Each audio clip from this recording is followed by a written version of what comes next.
berikan contoh aja MotoGP di Mandalika. Saya cek ke panitia. Ini efeknya luar biasa. Dampak ekonominya 4,3 triliun. Bisa menyerap, melibatkan tenaga kerja itu 8.000. UMKM yang terlibat kurang lebih 1.000.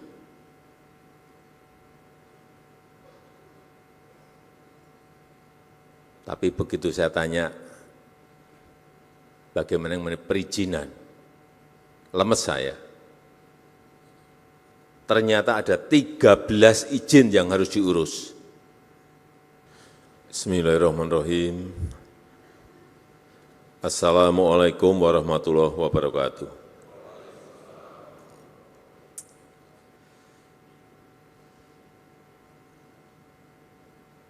Yang saya hormati Ketua Komisi Yudisial, para Menteri, Kapolri, para Kepala Staf Angkatan, para pejabat utama, Mabes Polri, seluruh Kapolda yang hadir, para penerima manfaat dari perizinan ini, Bapak Ibu, tamu undangan yang berbahagia.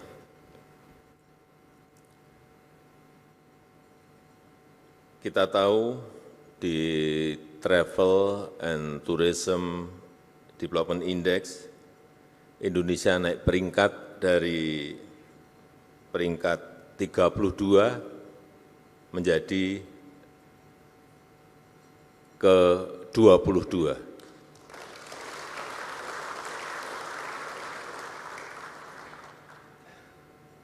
Tapi kita masih tertinggal, kalah dengan Malaysia, dengan Singapura, Thailand, dan yang terakhir kita kalah juga dengan Vietnam. Meskipun naik, tapi kita hanya di urutan ke-5 ASEAN.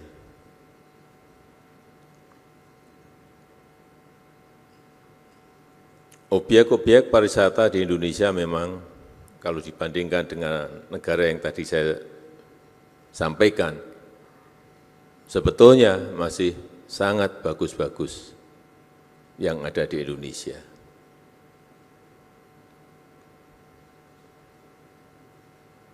Sehingga yang paling baik adalah mendatangkan wisata mancanegara dalam jumlah yang besar. Dengan cara apa?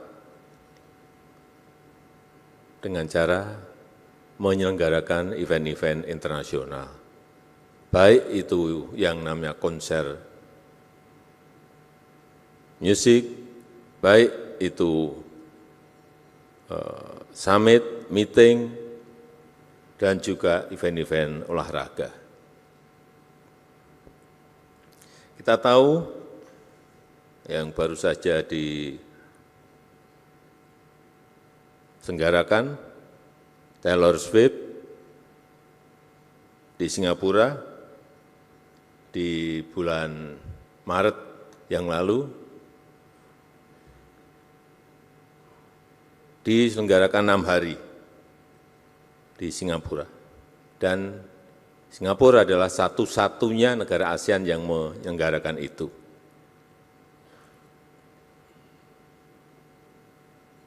Yang nonton, saya kira lebih dari separuh itu orang Indonesia. Karena penggemar Taylor Swift, kalau kita lihat di Spotify, Indonesia itu 2,2 juta orang.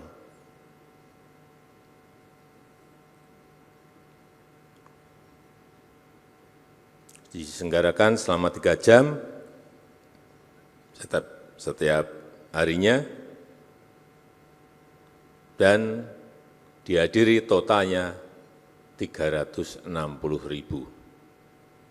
orang berbondong-bondong ke Singapura. Sekali lagi, saya pastikan separuh dari yang nonton itu orang Indonesia. Mungkin banyak yang hadir di sini yang nonton ke sana.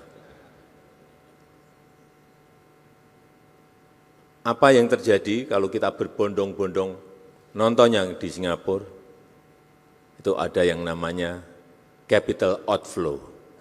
Aliran uang dari Indonesia menuju ke Singapura. Kita kehilangan.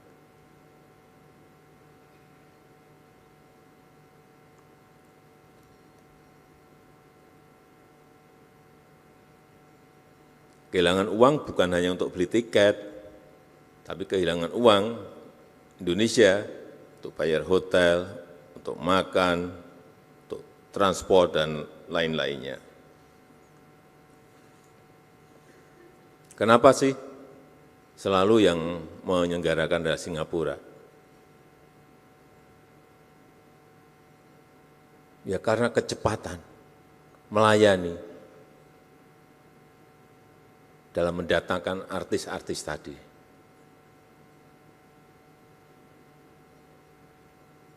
Dukungan pemerintah,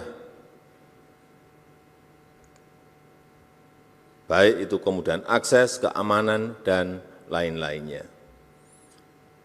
Yang kedua, saya ingat konser Coldplay. Indonesia dapat, tapi hanya 1 hari. Hanya 1 hari. Singapura dapat 4 hari. Penuh, tambah lagi jadi 5 hari. Penuh, tambah lagi jadi 6 hari. Sekali lagi, yang nonton itu separuh adalah dari Indonesia. Saya pastikan lebih dari separuh dari Indonesia. Karena di sini tiketnya baru 20 menit saja sudah habis. Tapi mau nambah enggak bisa. Kenapa? Saya tanya ke penyelenggara, karena memang urusan perizinan kita ruwet.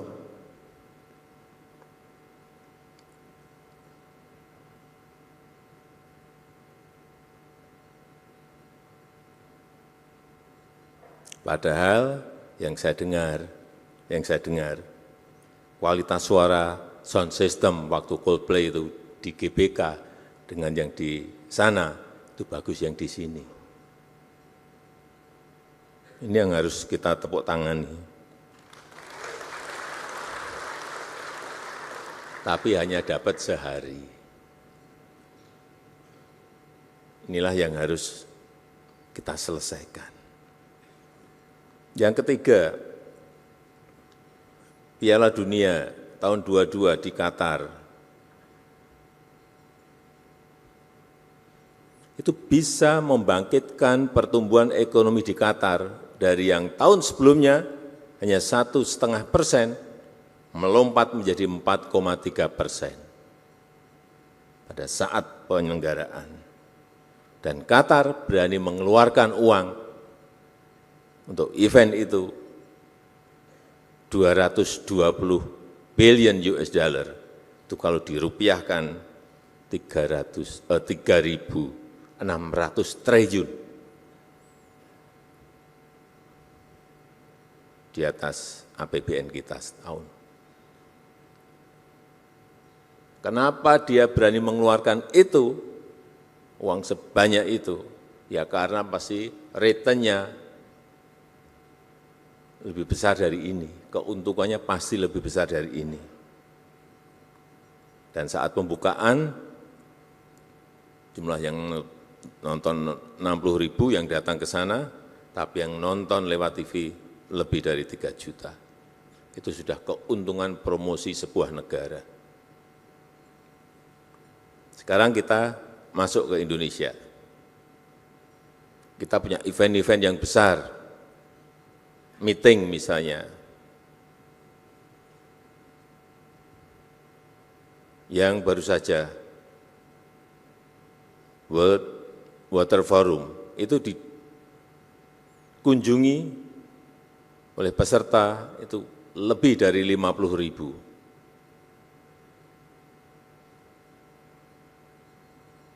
Kemudian waktu sebelumnya juga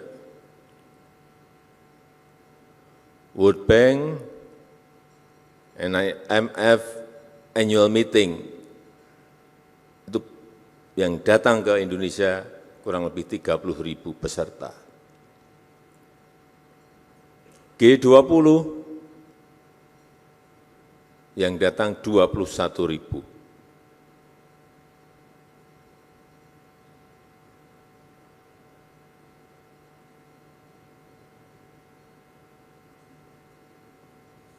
Dan setiap peserta itu spendingnya, belanjanya kurang lebih 30 juta per orang. Tinggal kalikan saja. Total menjadi berapa ratus miliar atau berapa triliun. Inilah event meeting. Sehingga sekarang ini banyak orang rebutan mengadakan event-event dunia.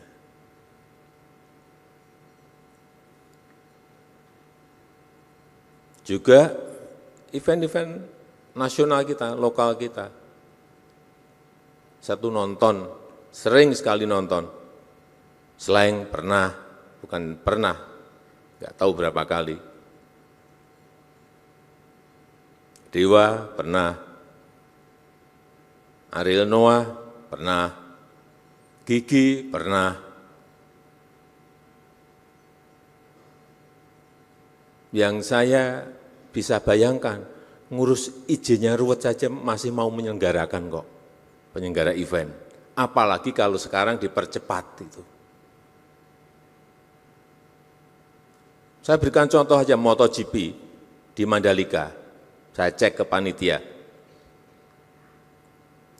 Ini efeknya luar biasa. Dampak ekonominya 4,3 triliun. Bisa menyerap, melibatkan tenaga kerja itu 8.000. UMKM yang terlibat kurang lebih 1.000.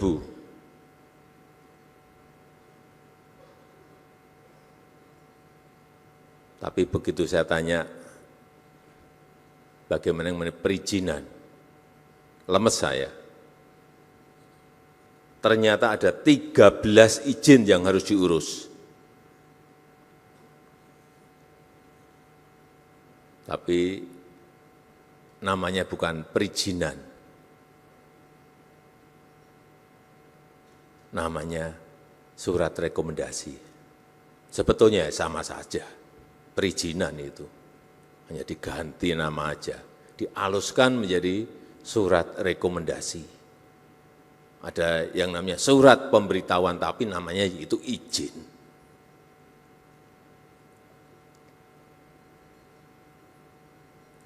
Dimulai dari surat persetujuan desa,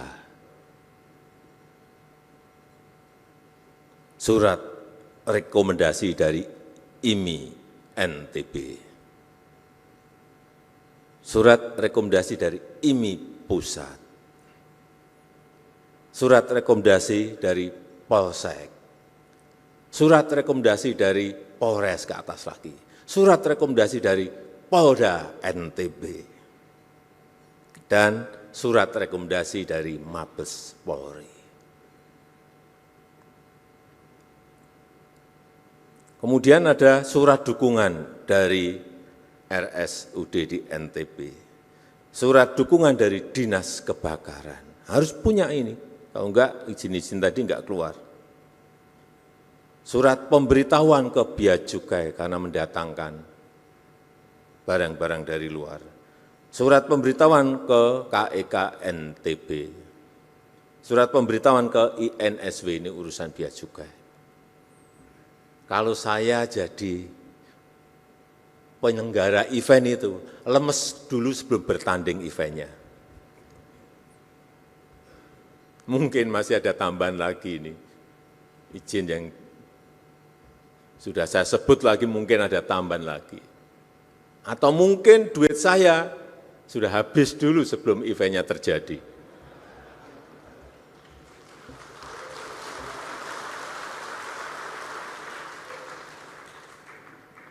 Ini fakta. Karena saya tanya langsung, sebenarnya problemnya apa sih? Ini sama dengan konser musik, dengan event-event olahraga lainnya, sudah nggak akan mungkin jauh dari yang tadi saya sebutkan tadi.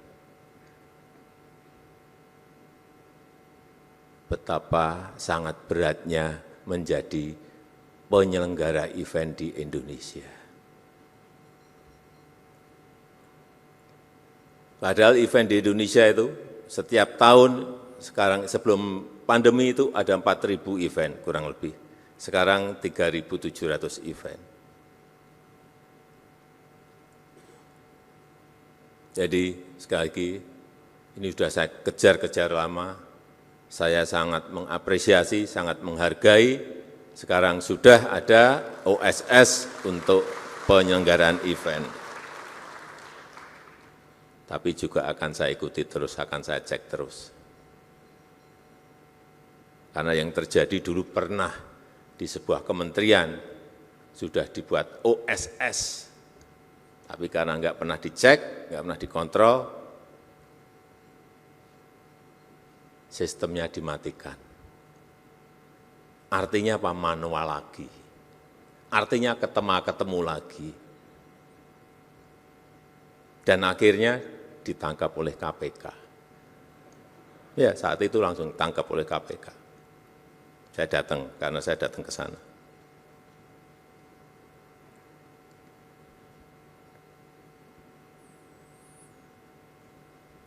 Bapak Ibu sekalian yang saya hormati, masalah utama penyelenggaraan event di negara kita itu adalah kepastian izin yang tidak diberikan jauh hari. Jadi saya minta juga kepada penyelenggara event itu mengajukannya jauh-jauh bulan sebelumnya, 6 bulan sebelumnya, setahun sebelumnya, mengajukan izin dulu. Artinya itu ada perencanaan yang baik, manajemen perencanaan yang baik, kapan event itu diselenggarakan. Pemerintah, jajaran pemerintah juga tadi sampaikan oleh Pak Kapolri, totalnya bisa disampaikan hanya dalam waktu 14 hari dari beberapa perizinan tadi. Sehingga penyelenggara bisa mempromosikan eventnya, bisa menjual tiketnya dengan baik. Kalau harinya kurang, sehari kurang, bisa ditambah lagi, waktunya masih memungkinkan untuk melakukan itu. Karena juga yang saya dengar, sering mengajukan izin hanya seminggu sebelumnya. Dadaan seperti itu. Ya sulit. Kalau sudah didadak seperti itu. Jadi kita semuanya memang harus bekerja dengan perencanaan yang baik. Jadi kalau di internasional, artis pun kan juga jadwalnya padat, jadi memiliki planning yang jauh-jauh hari. Di kita juga sama, artis juga jadwalnya padat, harusnya penyelenggaraannya juga meminta izinnya juga harus jauh-jauh bulan sebelumnya, tidak dadakan.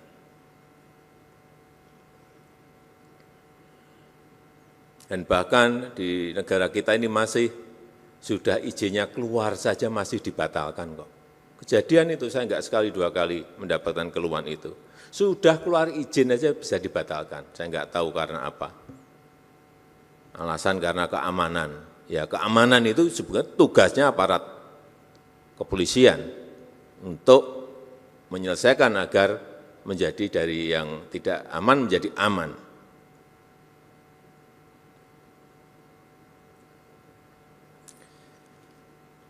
Oleh sebab itu, sekali lagi mengenai digitalisasi proses perizinan ini yang segera kita launching, harapan saya sekali lagi bukan hanya website layanan saja, tapi betul-betul memberikan kemudahan pengurusan, betul-betul memberikan kepastian jauh-jauh hari sebelumnya, betul-betul memotong birokrasi kita, dan sehingga munculnya adalah sebuah kos yang lebih murah dan lebih terbuka transparan.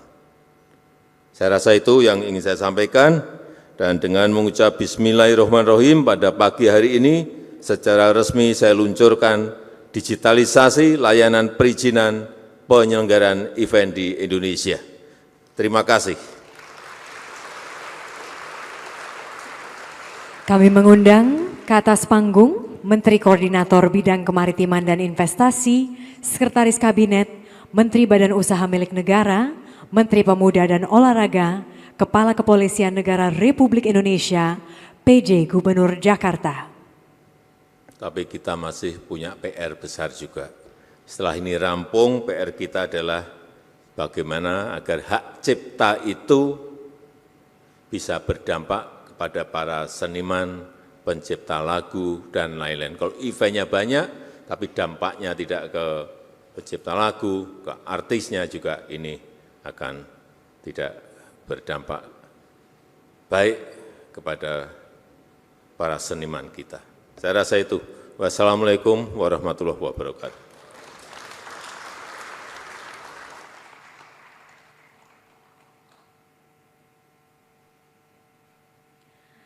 Mohon izin, kita hitung mundur.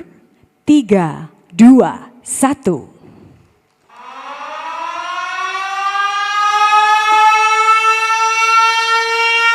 Dengan demikian, digitalisasi layanan perizinan penyelenggaraan event secara resmi diluncurkan. Mari kita berikan tepuk tangan yang sangat meriah.